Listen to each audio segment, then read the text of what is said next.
அனைவருக்கும் வணக்கம். TNSET exam எழுதுறவங்களுக்கு என்னுடைய வாழ்த்துக்கள். எக்ஸாம் நல்லா பண்ணியிருக்கீங்க. நிறைய பேர் வந்து, "சார் உங்கள் டெஸ்ட் பேட்ச் வந்து பெரிய லெவலில் எனக்கு சப்போர்ட் பண்ணிச்சு சார். டெஸ்ட் பேட்ச் வந்து நல்லா செம்மையாக சப்போர்ட் பண்ணிச்சு. நீங்கள் இது ரெகுலராக டெஸ்ட் பேட்ச் கன்டினியூ பண்ணுங்கள்" அப்படின்னு சொல்லி என்கரேஜ் பண்ணியிருக்கீங்க. ரொம்ப நன்றி. ஸ்டடி மெட்டீரியலும் ரொம்ப ஹெல்ப்ஃபுல்லாக இருந்தது சார். ஸ்டடி மெட்டீரியல் நல்லா இருந்ததுன்றதை இன்ஃபார்ம் பண்ணீங்க. ஸோ ஸ்டடி மெட்டீரியல் டெஸ்ட் பேட்ச்ன்றது டிஎன்செட் எழுதுறவங்களுக்கு பெரிய லெவலில் சப்போர்ட் பண்ணியிருக்கோம். ரொம்ப சந்தோஷம். டிஎன்செட்டில் ஆனால் நான் எக்ஸ்பெக்ட் பண்ண மாதிரி கொஸ்டின்ஸ் வரல. அதுதாங்க பெரிய விஷயம். நிறைய கொஷின்ஸ் வந்து எப்படின்னா, ரொம்ப எலிமெண்ட்ரி லெவல், ரொம்ப பேசிக்ஸாக, லீனியர் அல்ஜிப்ராலாம் கொஷினே அப்படியே ஒரு கொஷின் எடுப்பாங்களான்றதே தெரியல. அந்தளவுக்கு எலிமெண்ட்ரியாக எடுத்திருந்தாங்க.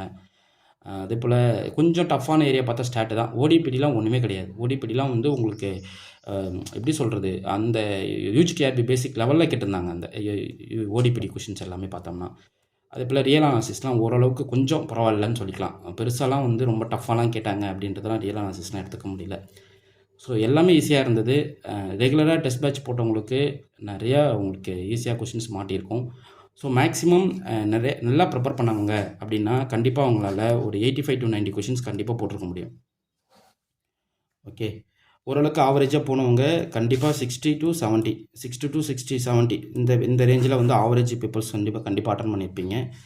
நான் எக்ஸாமினேஷனுக்கே ப்ரிப்பேர் பண்ணல சார், சும்மா அட்டன் பண்ணேன் அப்படின்னா கண்டிப்பாக அவங்களால 50+ கொஷின்ஸ் கண்டிப்பாக போட முடியும்.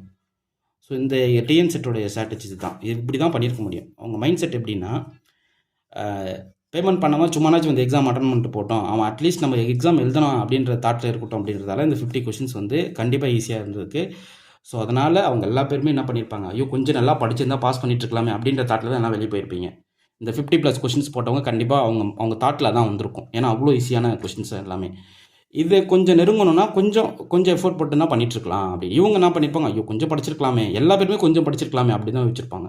ஸோ நல்லா படித்தவங்க நான் பாஸ் பண்ணிட்டேன் அப்படின்னு தான் வெளியே போயிருப்பாங்க. ஸோ 85 to + 90 கொஷின்ஸ் கண்டிப்பாக அவங்களால போட்டிருக்க முடியும். ஓகே, இது பேப்பர் 2க்கு.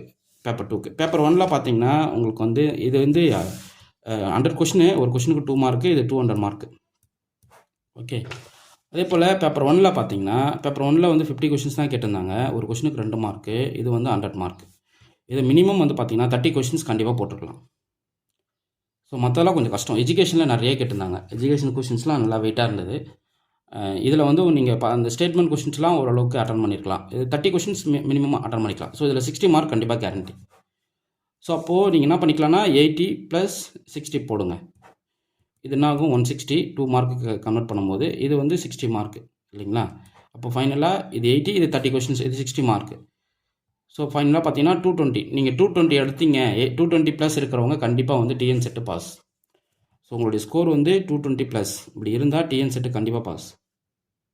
டிஎன்செட்டு கிளியர் அடித்து சொல்லுவேன். யாரெல்லாம் 220+ இருக்கிறீங்களோ அவங்களாம் கண்டிப்பாக பாஸ். செக் பண்ணிக்கிங்க.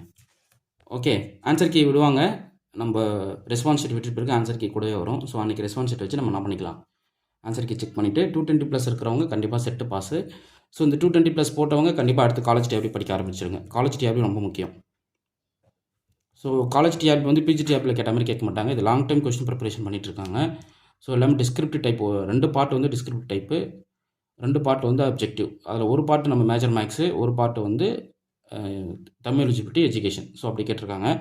இந்த டிஸ்கிரிப்டிவ் டைப் கொஷின்ஸ்க்கும் நான் என்ன பண்ணிடுவேன்னா உங்களுக்கு செலக்ட் பண்ணி கொடுக்க போகிறேன். மொத்தமாக பேப்பர் 1 பேப்பர் 2 ரெண்டுத்துக்குமே டிஸ்கிரிப்டிவ் டைப்க்கு வந்து நம்ம 50 கொஷின்ஸ் படித்தா போதும். இந்த 50 கொஷின்ஸ் நல்லா படிச்சிட்டோம் அப்படின்னா டிஸ்கிரிப்டிவ் அட்டன் பண்ணிடலாம். ஓகே, பேப்பர் 1ல் வந்து 8க்கு 5 கொஷின் அட்டன் பண்ணணும். 8 கொஷினுக்கு 5 கொஷின் நீங்கள் அட்டன் பண்ணாவே பேப்பர் 1ல் நீங்கள் என்ன பண்ணிடலாம், டிஸ்கிரிப்டிவ் சால்வ் பண்ணிடலாம். இந்த 5 கொஷினுமே இந்த 50 கொஷின்ஸ்குள்ளே இருந்து வர்றதான். எக்ஸ்ட்ரா நீங்கள் படிக்கவே வேணாம். இந்த 50 கொஷின்ஸ் கரெக்டாக நான் பொறுக்கி கொடுத்துருவேன். ஓகே, அடுத்து பார்த்தீங்கன்னா பேப்பர் 2ல் வந்து நீங்கள் 50 மார்க்குக்கு இது வந்து 50 மார்க்கு. 50 மார்க்குக்கு நீங்கள் 5 கொஷின் அட்டன் பண்ணணும். 8க்கு 5 இது வந்து மார்க்கு. 50 மார்க்குக்கு 8 கொஷினில் 5 கொஷின் அட்டன் பண்ணால் போதும். அடுத்து பேப்பர் 2ல் டிஸ்கிரிப்டிவ் இருக்குது, அதுவும் 50 மார்க் தான் இருக்குது. அதுலேயும் 5 கொஷின் அட்டன் பண்ணணும். ஆனால் அதில் ஒரு யூனிட்டுக்கு 5 கொஷின் கேட்பாங்க. ஸோ பேப்பர் 2ல் டிஸ்கிரிப்டிவ் டைப்புக்கு டிஸ்கிரிப்டிவில் 50 மார்க்கு. இதில் ஒரு யூனிட்டுக்கு 5 கொஷின் கேட்குறாங்க. ஒரு யூனிட்டுக்கு பர் யூனிட்டுக்கு 5 கொஸ்டின். ஸோ 5 கொஸ்டின்ஸ் வைக்கிறாங்க. ஓகே, இதுவும் 50 மார்க் கொஸ்டின் தான். இது 50 மார்க் தான். ஸோ இது ஒரு யூனிட்டுக்கு தான் பண்ணிடுறாங்க. 5 கொஸ்டின் வச்சு நம்ம அதில் அட்டன் பண்ணுற மாதிரி இருக்கும். ஸோ இதை பார்த்துக்குங்க. ஸோ பேப்பர் 2க்கும் பேப்பர் 1க்கும் டிஸ்கிரிப்டிவ் வந்து நம்ம படிக்க வேண்டியது ஒன்லி 50 கொஷின்ஸ் தான். அந்த 50 கொஷின்ஸ் நான் பொறுக்கி கொடுத்துட்றேன். என்ன படிக்கணும் அப்படின்றது நான் சொல்லிடுறேன். இந்த 50 கொஷின்ஸ் தாண்டி கேட்க மாட்டாங்க. Okay, fine. அதே போல் நீங்கள் டெஸ்ட் பேட்ச் அட்டன் பண்ணுங்கள். ரிமைனிங் மேக்ஸில் இருக்கிற அந்த 50 மார்க் இருக்கு இல்லைங்களா, 50 mark MCQ multiple choice questions இருக்கு இல்லைங்களா, அதாவது இது வந்து சிங்கிள் ஆப்ஷன் தான் நீங்கள் டிக் பண்ண போகிறீங்க. பட் 4 சாய்ஸ் கொடுத்து கேட்பாங்க. சூஸ் த பெஸ்ட் ஆன்சர் அப்படி கேட்பாங்க. ஸோ அதில் வந்து பார்த்தீங்கன்னா டிஆர்பி பேஸ்ட் லெவலில் நீங்கள் படிச்சுக்கிட்டா போதும். ஸோ பெருசாலாம் படிக்க வேணாம். டிஎன்செட் லெவலில் அந்த அளவுக்குலாம் இறங்க வேணாம். நீங்கள் வந்து டிஆர்பி போர்டு எப்படி நடத்தியிருக்கு அந்த எக்ஸாம் ப்ரீவியஸ் இயர் கொஸ்டினை எடுத்து கலெக்ட் பண்ணிட்டாவே இந்த 50 கொஸ்டினை நீங்கள் அட்டன் பண்ணிடலாம். ஸோ MCQ சாய்ஸில் இருக்கிற 50 கொஸ்டின்ஸ்க்கு நீங்கள் ப்ரிப்பேர் பண்ண வேண்டியது என்னன்னா ப்ரீவியஸ் இயர்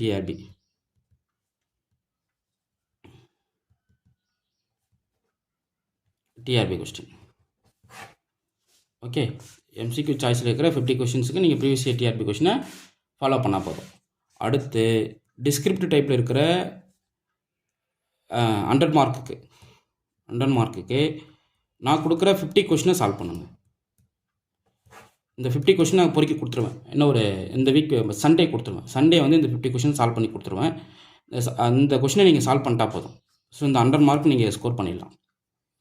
ஓகே, அதுக்கப்புறம் பேப்பர் 1ல் இருக்கிற MCQ அந்த 50 mark Tamil eligibility plus GK. So இந்த கொஸ்டினை வந்து நீங்கள் என்ன பண்ணணுன்னா தமிழ் எலிஜிபிலிட்டி ப்ளஸ் ஜிகே இது வந்து என்னென்னா லாஸ்ட்டு ஒரு 6 மந்த்துக்கான கரண்ட் அஃபேர்ஸ் படிச்சிருங்க. 6 மந்த்துக்கான கரண்ட் அஃபேர்ஸ் கண்டிப்பாக படிச்சிடணும். அப்புறம் 1 இயர் 2 இயர்ஸ் அப்படின்ற ஜிகே நீங்கள் படிச்சுக்கணும். ஸோ லாஸ்ட் 2 இயர்ஸ்க்கான ஜிகே, லாஸ்ட் 6 மந்த்துக்கான கரண்ட் அஃபேர்ஸ் இது நீங்கள் படிச்சிட்டிங்க அப்படின்னா இந்த 50 கொஸ்டின் சால்வ் பண்ணிடலாம். தமிழ் எலிஜிபிலிட்டி 25 மார்க் நீங்கள் அதை ஈஸியாக ஸ்கோர் பண்ணிட்டு போயிடலாம். ஓகே, ஸோ நீங்கள் வந்து படிக்க வேண்டியது என்னென்னா இந்த 50 கொஸ்டினை சால்வ் பண்ணால் ப்ரீவியஸ் இயர் டிஆர்பி கொஸ்டினை கையில் எடுத்துட்டிங்கன்னா இந்த 50 கொஸ்டின் உங்களால் சால்வ் பண்ணிட முடியும். கண்டிப்பாக 45 ப்ளஸ் கொஸ்டின்ஸ் நீங்கள் போட்டுடலாம். ப்ரீவியஸ் இயர் டிஆர்பி கொஸ்டின் எடுத்துக்கிட்டிங்கன்னா போதும், காலேஜ் டிஆர்பி கிளியர் பண்ணிடலாம்.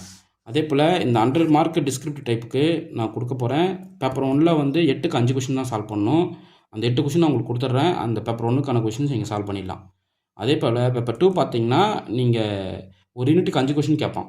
அதுலேயும் நீங்கள் 5 கொஸ்டின் தான் சால்வ் பண்ண போகிறீங்க. ஒரு யூனிட்டுக்கு 5 கொஸ்டின் கேட்பான். நீங்கள் கரெக்டாக பொறுக்கி எடுத்து சால்வ் பண்ணணும். ஸோ அதில் எப்படி கேட்பாங்கன்னா ஃபஸ்ட் கொஸ்டினில் வந்து 3 கொஸ்டின் வைப்பாங்க. அப்புறம் 6ல் பி ஆப்ஷன் ஏல 3 கொஸ்டின் வைப்பாங்க, 6Bயில் 3 கொஸ்டின் வைப்பாங்க. அப்படி தான் கேட்பாங்க. ஸோ அதை நீங்கள் பார்த்துக்குங்க. மோஸ்ட்லி வந்து இங்கே CMRF அதை எழுதிருந்தீங்கன்னா அந்த கொஷின் பேட்டர்னில் நீ இதை பார்த்துக்கங்க. டிஸ்கிரிப்டிவ் மட்டும் CMRF கொஷின் இருக்கா பாருங்கள் கையில். அந்த பேட்டர்னில் இது நீங்கள் படிச்சிட்டிங்கன்னா போதும்.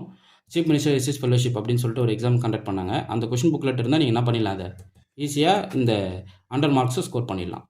ஸோ காலேஜ் டிஆர்பி வந்து ரொம்ப ஈஸி. டிஎன் செட்டு 220+ எடுத்தவங்க எக்ஸாமுக்கு படிக்க ஆரம்பிச்சிருங்க. டைம் வேஸ்ட் பண்ணாதீங்க. கண்டிப்பாக ஜூனில் எக்ஸாம் போட்டுருவாங்க. டெஸ்ட் பேட்ச் போயிட்டுருக்கு. அதுக்கு ஸ்டடி மெட்டீரியல் கொடுக்குறோம். இன்ட்ரெஸ்ட் கொடுங்க, test batch study material join பண்ணிக்கலாம்.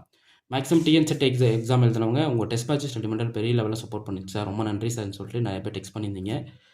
ரொம்ப சந்தோஷம். ரெண்டாவது வந்து உங்களுடைய பிளான் என்னவாக இருக்கணும் அப்படின்னா, ஒரு கொஷின் சால்வ் பண்ணிங்கன்னா அதனுடைய பேசிக்ஸும் தெரிஞ்சுக்கணும், அதனுடைய ஹையர் லெவலும் தெரிஞ்சுக்கணும். ஸோ அப்படி தான் நீங்கள் படிக்கணும் எந்த ஒரு எக்ஸாமுக்கும். அது போல் படிங்க. நான் கொடுத்த வீடியோஸ் எல்லாமே நோட் போட்டு எழுதுங்க. உங்களுக்கு வந்து பெரிய சப்போர்ட்டாக இருக்கும். ஓகே, உங்களுக்கு இந்த வீடியோ பிடிச்சிருந்தா லைக் பண்ணுங்கள், கமெண்ட் பண்ணுங்கள், உங்கள் ஃப்ரெண்ட்ஸுக்கு ஷேர் பண்ணுங்கள். தேங்க்யூ.